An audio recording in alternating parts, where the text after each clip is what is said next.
News next top ನ್ಯೂಸ್ಗೆ ಸ್ವಾಗತ. ನಾನು ದರ್ಶನ್ ಶೆಟ್ಟಿ ನಾರ್ಕಳಿ. ಟಾಪ್ ನ್ಯೂಸ್ ನೋಡೋಣ. ಅದಕ್ಕೂ ಮುನ್ನ ಈ ಕ್ಷಣದ ಹೆಡ್ಲೈನ್ಸ್.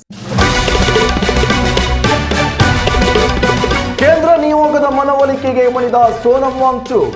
ಸುದೀರ್ಘ ಉಪವಾಸ ಧರಣಿ ಕೊನೆಗೂ ಅಂತ್ಯ. ಇತ್ತ ಪ್ರಧಾನಿ ಮೋದಿಯಿಂದ ತಡರಾತ್ರಿ ಸೆಲ್ಫಿ ವಿಡಿಯೋ. ರಾಜ್ಯದ ಜನತೆಗೆ ಮತ್ತೊಮ್ಮೆ ಬೆಲೆ ಏರಿಕೆ ಶಾಕ್. ಕೆಎಂಎಫ್ ಬೆಣ್ಣೆ ತುಪ್ಪದ ದರದಲ್ಲಿ ಹೆಚ್ಚಳ. ಶ್ರೀಸಾಮಾನ್ಯನ ಜೇಬು ಸುಟ್ಟ ನಂದಿನಿ. ಪಾರಿವಾಳಗಳಿಗೆ ಆಹಾರ ಹಾಕುವುದಕ್ಕೆ ಸರ್ಕಾರದಿಂದ ಬ್ರೇಕ್. ಎಲ್ಲೆಂದರಲ್ಲಿ ಕಾಳು ಹಾಕಿದ್ರೆ ಬೀಳುತ್ತೆ ಫೈನ್. ಪಕ್ಷಿ ಪ್ರಿಯರೇ ಎಚ್ಚರ ಎಚ್ಚರ. ರಾಜ್ಯದಲ್ಲಿ ಮುಂದುವರಿದ ವರುಣನ ಆರ್ಭಟ. ಕರಾವಳಿಯಲ್ಲಿ ಭಾರಿ ಮಳೆ ಎಚ್ಚರಿಕೆ. ಇತ್ತ ಮಲೆನಾಡಿನಲ್ಲಿ ವರ್ಷ ಕಂಟಕ. 2027ರ ವಿಶ್ವಕಪ್ಗೆ ಭಾರತ ತಂಡ ಆರಿಸಿದ ಅಭಿನವ್ ಮುಕುಂದ್. ರೋಹಿತ್ಗೆ ಚಾನ್ಸ್. ಸಂಜು ಸ್ಯಾಮ್ಸನ್ ಔಟ್. ಶುಭ್ಮನ್ ಗಿಲ್ಗೆ ಟೀಂ ಇಂಡಿಯಾ ನಾಯಕತ್ವ. ದೇಶದಲ್ಲಿ ನೀಟ್ ಪ್ರಶ್ನೆ ಪತ್ರಿಕೆ ಲೀಕ್ ಅಕ್ರಮವನ್ನು ಖಂಡಿಸಿ ಬರೋಬ್ಬರಿ 26 ದಿನಗಳಿಂದ ಉಪವಾಸ ಸತ್ಯಾಗ್ರಹದಲ್ಲಿ ನಿರತರಾಗಿದ್ದ ಸೋನಂ ವಾಂಗ್ಚುಕ್ ಕೊನೆಗೂ ತಮ್ಮ ನಿರಾಶನಕ್ಕೆ ಕೊನೆ ಹಾಡಿದ್ದಾರೆ. ಗುರುಗ್ರಾಮದ ವೇದಾಂತ ಮೆಡಿಸಿಟಿ ಆಸ್ಪತ್ರೆಗೆ ಕೇಂದ್ರ ಸಚಿವ ಜೆಪಿ ನಡ್ಡಾ ಹಾಗೂ ಜಿತೇಂದ್ರ ಸಿಂಗ್ ಭೇಟಿ ನೀಡಿ ವಾಂಗ್ಚುಕ್ಕರ ಮನವೊಲಿಸುವಲ್ಲಿ ಯಶಸ್ವಿಯಾಗಿದ್ದಾರೆ.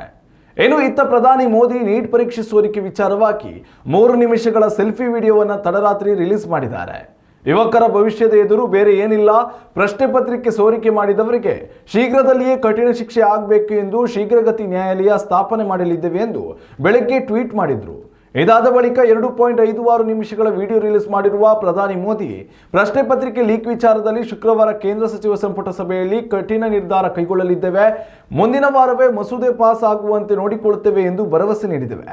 ಇನ್ನು ದೇಶ ವಿರೋಧಿ ಚಟುವಟಿಕೆಗಳ ಸದಾ ಬೆಂಬಲ ಸೂಚಿಸುವ ಉಗ್ರ ಹಾಗೂ ಸಿಖ್ ಫಾರ್ ಜಸ್ಟಿಸ್ ಖಲಿಸ್ತಾನಿ ಸಂಘಟನೆ ಮುಖ್ಯಸ್ಥ ಗುರುಪಂತ್ವತ್ ಸಿಂಗ್ ದೆಹಲಿಯಲ್ಲಿ ನೀಟ್ ಪರೀಕ್ಷೆ ಅಕ್ರಮದ ವಿರುದ್ಧ ಹೋರಾಟಕ್ಕೆ ಇಳಿದಿರುವ ಸಿಜೆಪಿ ಪಕ್ಷಕ್ಕೆ ತಮ್ಮ ಬೆಂಬಲ ಸೂಚಿಸಿದ್ದಾರೆ. ಯಾವುದೇ ಕಾರಣಕ್ಕೂ ಮೋದಿ ಸರ್ಕಾರದ ಜೊತೆ ಸಂಧಾನ ಮಾಡಿಕೊಳ್ಳುವಂತಿಲ್ಲ. ಆಗಸ್ಟ್ 15ರವರೆಗೂ ಹೋರಾಟ ನಿಲ್ಲಿಸುವಂತಿಲ್ಲ. ಸ್ವಾತಂತ್ರ್ಯ ದಿನಾಚರಣೆ ಕಾರ್ಯಕ್ರಮದಲ್ಲಿ ಸಿಜೆಪಿ ಕಾರ್ಯಕರ್ತರು ಭಾಗವಹಿಸುವಂತಿಲ್ಲ. ಈ 3 ಷರತ್ತುಗಳಿಗೆ ಒಪ್ಪಿಕೊಂಡಲ್ಲಿ $1 ದಶಲಕ್ಷ ಅಂದ್ರೆ 95 ಲಕ್ಷ ರೂಪಾಯಿಗಳನ್ನು ಸಿಜೆಪಿ ಪಕ್ಷಕ್ಕೆ ನೀಡುವುದಾಗಿ ವಿಡಿಯೋ ಮೂಲಕ ಮಾಹಿತಿ ನೀಡಿದ್ದಾರೆ. ಸಿಜೆಪಿ ಪಕ್ಷಕ್ಕೆ ಉಗ್ರ ಸಂಘಟನೆಗಳಿಂದ ಬೆಂಬಲ ಹರಿದು ಬರುತ್ತಿರುವುದು ಕಳವಳಕಾರಿ ವಿಚಾರವಾಗಿದ್ದು ದೇಶದ ಭದ್ರತೆಯ ಬಗ್ಗೆ ಆತಂಕವನ್ನ ಹುಟ್ಟುಹಾಕಿದೆ. ರಾಜ್ಯದ ಜನತೆಗೆ ಇತ್ತೀಚಿನ ದಿನಗಳಲ್ಲಿ ಒಂದಲ್ಲ ಒಂದು ಉತ್ಪನ್ನಗಳ ದರ ಏರಿಕೆಯಾಗುವ ಮೂಲಕ ಶಾಕ್ ಮೇಲೆ ಶಾಕ್ ಎದುರಾಗ್ತಲೇ ಇದೆ. ಕೆಲವು ದಿನಗಳ ಹಿಂದೆಯಷ್ಟೇ ಕೆಎಂಎಫ್ ನಂದಿನಿ ಬೆಣ್ಣೆ ಸೇರಿದಂತೆ ಹಲವು ಉತ್ಪನ್ನಗಳ ದರ ಇಳಿಕೆ ಮಾಡುವ ಮೂಲಕ ಜನಸಾಮಾನ್ಯರಿಗೆ ರಿಲೀಫ್ ನೀಡಿತ್ತು. ಆದರೆ ಈ ಖುಷಿ ಹೆಚ್ಚು ದಿನ ಬಾಳಿಕೆ ಬರಲು ಬಿಡದ ಕರ್ನಾಟಕ ಹಾಲು ಮಂಡಳಿಯು ಇದೀಗ ತುಪ್ಪ ಹಾಗೂ ಬೆಣ್ಣೆ ದರದಲ್ಲಿ ದಿಢೀರ್ ಏರಿಕೆ ಮಾಡಿದೆ. ಪರಿಷ್ಕೃತ ದರದ ಅನ್ವಯ 1 ಕೆಜಿ ತುಪ್ಪದ ಬೆಲೆಯಲ್ಲಿ 15 ರೂಪಾಯಿ ಏರಿಕೆಯಾಗಿದ್ದರೆ ಇತ್ತ 1 ಕೆಜಿ ಬೆಣ್ಣೆ ದರ ಬರೋಬ್ಬರಿ 22 ರೂಪಾಯಿ ಏರಿಕೆ ಕಂಡಿದೆ. ಈ ಮೊದಲು 1 ಕೆಜಿ ತುಪ್ಪದ ದರ 700 ರೂಪಾಯಿ ಆಗಿದ್ದು ಪರಿಷ್ಕೃತ ದರದ ಅನ್ವಯ 1 ಕೆಜಿ ತುಪ್ಪದ ದರ 715 ರೂಪಾಯಿಗಳಿಗೆ ಮಾರಾಟವಾಗಲಿದೆ. ಅಂತೆಯೇ 1 ಕೆಜಿ ಬೆಣ್ಣೆಯ ದರ 600 ರೂಪಾಯಿಯಿಂದ 622 ರೂಪಾಯಿಗಳಿಗೆ ಏರಿಕೆ ಕಂಡಿದೆ. ಈ ಪರಿಷ್ಕೃತ ದರಗಳು ಇಂದಿನಿಂದಲೇ ಜಾರಿಗೆ ಬಂದಿವೆ. ಈ ರೀತಿ ಬೆಣ್ಣೆ ಹಾಗೂ ತುಪ್ಪದ ದರದಲ್ಲಿ ಕಂಡುಬಂದಿರುವ ಭಾರಿ ಏರಿಕೆಯು ಶ್ರೀಸಾಮಾನ್ಯರ ಜೊತೆಯಲ್ಲಿ ಹೋಟೆಲ್ ಹಾಗೂ ತಿಂಡಿ ಉದ್ಯಮಗಳ ಮೇಲೂ ಪರಿಣಾಮ ಬೀರಲಿದೆ. ಈ ಮೊದಲು ಜಿಎಸ್ಟಿ ಕಡಿತದಿಂದಾಗಿ ನಂದಿನಿ ತುಪ್ಪ ಸೇರಿದಂತೆ ಇನ್ನಿತರ ಉತ್ಪನ್ನಗಳ ಬೆಲೆ ಇಳಿಕೆ ಮಾಡಲಾಗಿತ್ತು. ಇದಾದ ಬಳಿಕ ನವೆಂಬರ್ ತಿಂಗಳಲ್ಲಿ ತುಪ್ಪದ ದರ 15% ಏರಿಕೆ ಕಂಡಿದ್ರೆ ಬೆಣ್ಣೆ ದರದಲ್ಲಿ 6% ಏರಿಕೆ ಉಂಟಾಗಿತ್ತು. ಇದೀಗ ಗಾಯದ ಮೇಲೆ ಬರೆ ಎಂಬಂತೆ ಮತ್ತೊಮ್ಮೆ ನಂದಿನಿ ಬೆಣ್ಣೆ ಹಾಗೂ ತುಪ್ಪದ ದರದಲ್ಲಿ ಏರಿಕೆ ಉಂಟಾಗಿದ್ದು ಜನಸಾಮಾನ್ಯರು ತಲೆ ಮೇಲೆ ಕೈ ಹೊತ್ತು ಕೂರುವಂತಾಗಿದೆ. ನಗರ ಪ್ರದೇಶಗಳ ಸಾರ್ವಜನಿಕ ಸ್ಥಳಗಳಲ್ಲಿ ಪಾರಿವಾಳಗಳಿಗೆ ಎಲ್ಲೆಂದರಲ್ಲಿ ಆಹಾರ ಧಾನ್ಯಗಳನ್ನು ಹಾಕುವ ಪ್ರವೃತ್ತಿಗೆ ರಾಜ್ಯ ಸರ್ಕಾರ ಈಗ ಅಧಿಕೃತವಾಗಿ ಬ್ರೇಕ್ ಹಾಕಿದೆ. ಪ್ರಾಣಿ ಮತ್ತು ಪಕ್ಷಿ ಪ್ರಿಯರು ರಸ್ತೆಗಳು, ಪಾದಚಾರಿ ಮಾರ್ಗಗಳು ಹಾಗೂ ಸಾರ್ವಜನಿಕ ಉದ್ಯಾನವನಗಳಲ್ಲಿ ಮುಕ್ತವಾಗಿ ಆಹಾರ ನೀಡುವುದನ್ನು ತಡೆಗಟ್ಟಲು ಆರೋಗ್ಯ ಇಲಾಖೆಯು ಮಹತ್ವದ ಸುತ್ತೋಲೆಯೊಂದನ್ನು ಹೊರಡಿಸಿದೆ. ಈ ಹೊಸ ನಿಯಮಗಳ ಪ್ರಕಾರ ಇನ್ಮುಂದೆ ಸಾರ್ವಜನಿಕರು ತಮಗೆ ಇಷ್ಟ ಬಂದ ಜಾಗದಲ್ಲಿ ಪಕ್ಷಿಗಳಿಗೆ ಆಹಾರ ಉಣಿಸುವಂತಿಲ್ಲ. ಇತ್ತೀಚಿನ ದಿನಗಳಲ್ಲಿ ಪಟ್ಟಣಗಳಲ್ಲಿ ಪಾರಿವಾಳಗಳ ಸಂಖ್ಯೆ ಮಿತಿಮೀರಿ ಹೆಚ್ಚುತ್ತಿರುವುದು ನಾಗರಿಕರ ಆರೋಗ್ಯದ ಮೇಲೆ ಗಂಭೀರ ಪರಿಣಾಮ ಬೀರುತ್ತಿದೆ ಎಂದು ತಜ್ಞರು ಎಚ್ಚರಿಸಿದ್ದಾರೆ. ಮುಖ್ಯವಾಗಿ ಪಾರಿವಾಳಗಳ ಹಿಕ್ಕೆ ಹಾಗೂ ಗರಿಗಳಿಂದ ಹರಡುವ ಧೂಳಿನಲ್ಲಿ ಕ್ರಿಪ್ಟೋಕಾಕಸ್ ಫಂಗಸ್ ಮತ್ತು ಹಿಸ್ಟೋಪ್ಲಾಸ್ಮೋಸಿಸ್ ನಂತಹ ಮಾರಕ ರೋಗಾಣುಗಳು ಇರ್ತವೆ. ಇವುಗಳು ಮನುಷ್ಯನ ಶ್ವಾಸಕೋಶವನ್ನು ಪ್ರವೇಶಿಸಿದಾಗ ತೀವ್ರ ನಿಗಾವಹಿಸಬೇಕಾದ ಅತಿಸೂಕ್ಷ್ಮ ನಿಮೋನಿಟಿಸ್ನಂತಹ ಉಸಿರಾಟದ ಕಾಯಿಲೆಗಳು ಕಾಣಿಸಿಕೊಳ್ತವೆ. ವಿಶೇಷವಾಗಿ ರೋಗ ನಿರೋಧಕ ಶಕ್ತಿ ಕಡಿಮೆ ಇರುವ ಮಕ್ಕಳು, ವೃದ್ಧರು ಹಾಗೂ ಮೊದಲೇ ಅಸ್ತಮ ಹೊಂದಿರುವ ರೋಗಿಗಳಿಗೆ ಇದು ಪ್ರಾಣಾಂತಿಕವಾಗಿ ಪರಿಣಮಿಸಬಹುದು. ಹೀಗಾಗಿ ಮುನ್ನೆಚ್ಚರಿಕಾ ಕ್ರಮವಾಗಿ ಸರ್ಕಾರವು ಕೇವಲ ನಿಗದಿತ ಸ್ಥಳಗಳಲ್ಲಿ ಹಾಗೂ ನಿಗದಿತ ಸಮಯವಾದ ಬೆಳಿಗ್ಗೆ 7ರಿಂದ 9 ಗಂಟೆವರೆಗೆ ಮಾತ್ರ ಆಹಾರ ನೀಡಲು ಅನುಮತಿ ನೀಡಿದೆ. ಅಲ್ಲದೆ ಆಹಾರ ನೀಡಿದ ತಕ್ಷಣ ಆ ಜಾಗವನ್ನ ಕಡ್ಡಾಯವಾಗಿ ಸ್ವಚ್ಛಗೊಳಿಸಬೇಕಾಗ್ತದೆ. ವಿಮಾನ ನಿಲ್ದಾಣಗಳ ಸುತ್ತಮುತ್ತಲಿನ ವಲಯಗಳಲ್ಲಿ ಸಂಪೂರ್ಣ ನಿಷೇಧ ಹೇರಲಾಗಿದ್ದು, ಈ ಕಟ್ಟುನಿಟ್ಟಿನ ನಿಯಮಗಳನ್ನು ತಕ್ಷಣದಿಂದಲೇ ಜಾರಿಗೆ ತರಲು ಆರೋಗ್ಯ ಇಲಾಖೆಯು ಸ್ಥಳೀಯ ಮಹಾನಗರ ಪಾಲಿಕೆಗಳು ಮತ್ತು ಮುನ್ಸಿಪಲ್ ಸಂಸ್ಥೆಗಳಿಗೆ ಕಠಿಣ ನಿರ್ದೇಶನ ನೀಡಿದೆ.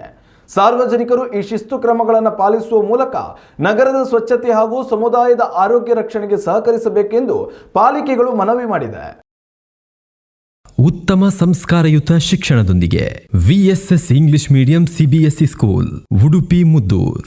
ನರ್ಸರಿಯಿಂದ 10ನೇ ತರಗತಿವರೆಗೆ ಶಿಕ್ಷಣದ ಜೊತೆಗೆ 5ರಿಂದ 10ನೇ ತರಗತಿವರೆಗಿನ ವಿದ್ಯಾರ್ಥಿನಿಯರಿಗೆ ಉತ್ತಮ ಹಾಸ್ಟೆಲ್ ಸೌಲಭ್ಯವೂ ಇದೆ. ನಿಮ್ಮ ಮಕ್ಕಳ ಪ್ರವೇಶಾತಿಗಾಗಿ ಈ ಸಂಖ್ಯೆಗೆ ಕರೆ ಮಾಡಿ. ಕರ್ನಾಟಕದ ಕರಾವಳಿ ಹಾಗೂ ಮಲೆನಾಡು ಭಾಗಗಳಲ್ಲಿ ಮುಂಗಾರು ಮಾರುತಗಳು ತೀವ್ರಗೊಂಡಿದ್ದು, ಪ್ರವಾಹದ ಮುನ್ನೆಚ್ಚರಿಕೆಯಾಗಿ ದಕ್ಷಿಣ ಕನ್ನಡ ಮತ್ತು ಉತ್ತರ ಕನ್ನಡ ಜಿಲ್ಲೆಯ 2 ತಾಲೂಕುಗಳ ಶಿಕ್ಷಣ ಸಂಸ್ಥೆಗಳಿಗೆ ಇಂದು ಮಹತ್ವದ ರಜೆ ಘೋಷಿಸಲಾಗಿದೆ. ಭಾರತೀಯ ಹವಾಮಾನ ಇಲಾಖೆಯು ಕರಾವಳಿ ತೀರದಲ್ಲಿ ಅತ್ಯಂತ ಭಾರೀ ಮಳೆಯಾಗುವ ಮುನ್ಸೂಚನೆ ನೀಡಿರುವ ಹಿನ್ನೆಲೆಯಲ್ಲಿ ಮುನ್ನೆಚ್ಚರಿಕಾ ಕ್ರಮವಾಗಿ ಜಿಲ್ಲಾಡಳಿತಗಳು ಈ ಕಠಿಣ ನಿರ್ಧಾರ ಕೈಗೊಂಡಿವೆ. ಉತ್ತರ ಕನ್ನಡ ಜಿಲ್ಲೆಯಲ್ಲಿ ಬಿರುಗಾಳಿ ಸಹಿತ ಪ್ರವಾಹದ ಭೀತಿ ಎದುರಾಗುವುದರಿಂದ ಇಲಾಖೆಯು ಅಲ್ಲಿ ಆರೆಂಜ್ ಅಲರ್ಟ್ ಪ್ರಕಟಿಸಿದೆ. ಇದರಿಂದಾಗಿ ಜಿಲ್ಲಾಧಿಕಾರಿ ಲಕ್ಷ್ಮೀಪ್ರಿಯ ಅವರು ಶಿರ್ಸಿ ಹಾಗೂ ಸಿದ್ದಾಪುರ ತಾಲೂಕುಗಳ ಅಂಗನವಾಡಿ, ಪ್ರಾಥಮಿಕ ಮತ್ತು ಪ್ರೌಢಶಾಲೆಗಳಿಗೆ ರಜೆ ನೀಡಿ ಆದೇಶ ಹೊರಡಿಸಿದ್ದಾರೆ. ಇತ್ತ ದಕ್ಷಿಣ ಕನ್ನಡ ಜಿಲ್ಲೆಯಾದ್ಯಂತ ಕೂಡ ಬಿಡುಗಣ್ಣಿಲ್ಲದೆ ಮಳೆ ಸುರಿಯುತ್ತಿದ್ದು, ವಿದ್ಯಾರ್ಥಿಗಳ ಸುರಕ್ಷತೆಯನ್ನು ಗಮನದಲ್ಲಿಟ್ಟುಕೊಂಡು ಇಂದಿಗೂ ಸಹ ಶಾಲಾ ಕಾಲೇಜುಗಳಿಗೆ ರಜೆಯನ್ನು ವಿಸ್ತರಿಸಲಾಗಿದೆ.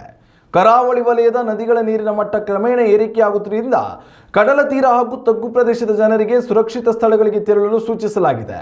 ಮತ್ತೊಂದೆಡೆ ಮಲೆನಾಡು ಮತ್ತು ಒಳನಾಡಿನ ಜಿಲ್ಲೆಗಳಾದ ಶಿವಮೊಗ್ಗ, ಚಿಕ್ಕಮಗಳೂರು, ಬೆಳಗಾವಿ ಹಾಗೂ ಧಾರವಾಡ ಭಾಗಗಳಲ್ಲೂ ಗಂಟೆಗೆ 40ರಿಂದ 50 ಕಿಲೋಮೀಟರ್ ವೇಗದಲ್ಲಿ ಬಿರುಗಾಳಿ ಬೀಸುತ್ತಿದ್ದು, ಸಾಧಾರಣ ಮಳೆಯಾಗುವ ಸಾಧ್ಯತೆ ಇದೆ.